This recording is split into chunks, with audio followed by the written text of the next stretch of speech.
家好，喺街市睇到好靚嘅五花肉，忍唔住買咗返嚟，所以今日就分享滷肉飯啦。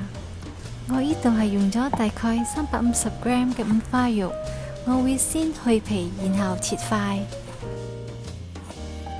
而我會切成半寸厚嘅。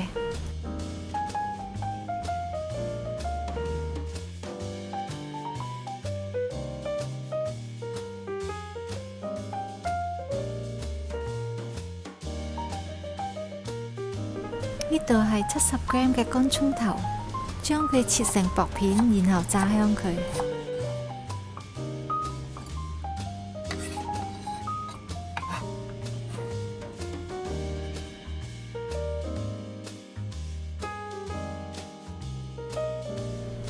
炸嘅時候油溫要夠熱，先至放落去，慢慢炸到佢變金黃色。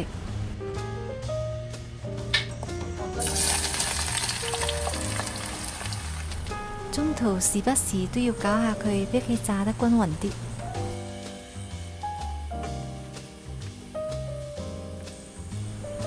當你睇到微微嘅金黃色，就好將佢撈起，因為佢仲有餘溫繼續煮緊。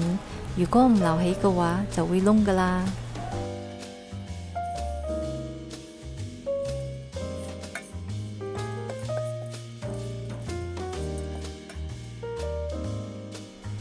好，而家我就去準備一個煲，唔需要放油，可以直接放五花肉落去炒，慢慢炒，炒到啲豬油自己逼出嚟。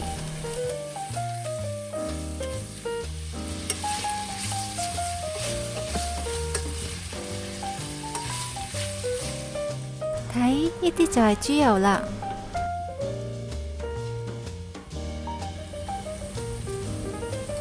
炒到啲五花肉已經焦焦地，我會剝走大部分嘅豬油。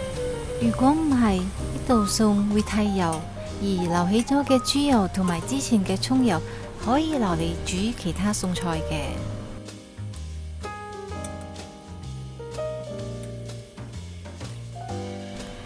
而家就係時候落2塊嘅蒜蓉啦。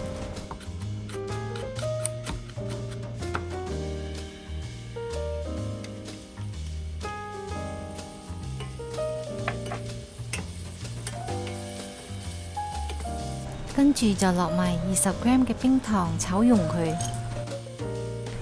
我喺呢度係用中火慢慢炒，炒到啲冰糖已經溶晒，五花肉又上埋焦糖色。而家我哋就落2湯匙嘅生抽，1湯匙嘅紹興酒。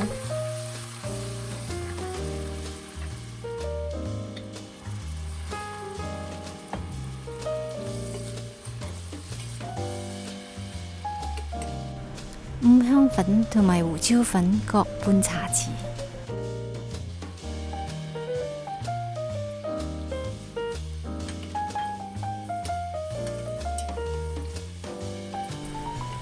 落埋個水可以冚個五花肉就 OK 噶啦。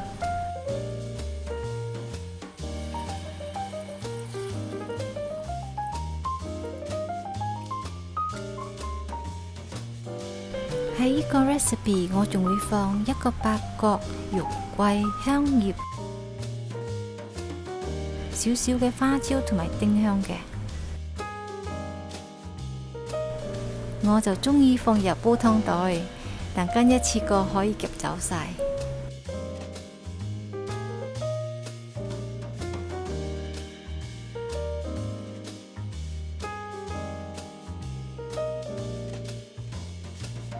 落1湯匙嘅老抽俾佢上下色，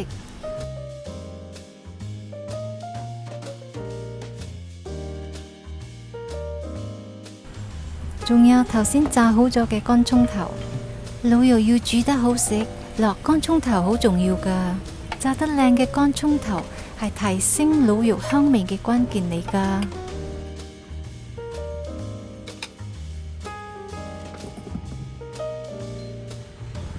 再加1粒十熟咗嘅蛋，然後中細火慢慢燜佢1個鐘。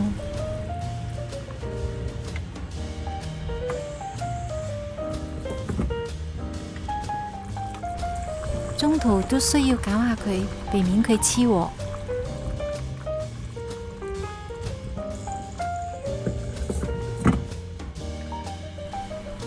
哇，真係好香啊！試下味先。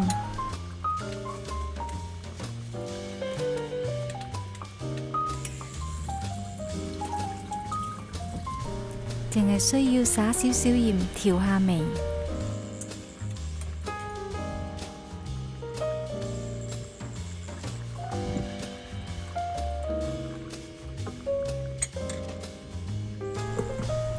煮到佢結結地，收細汁就完成啦。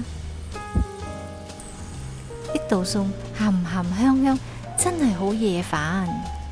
如果鍾意我呢條片，就幫我分享、留言、點讚、訂閱。我們下期再見，拜拜。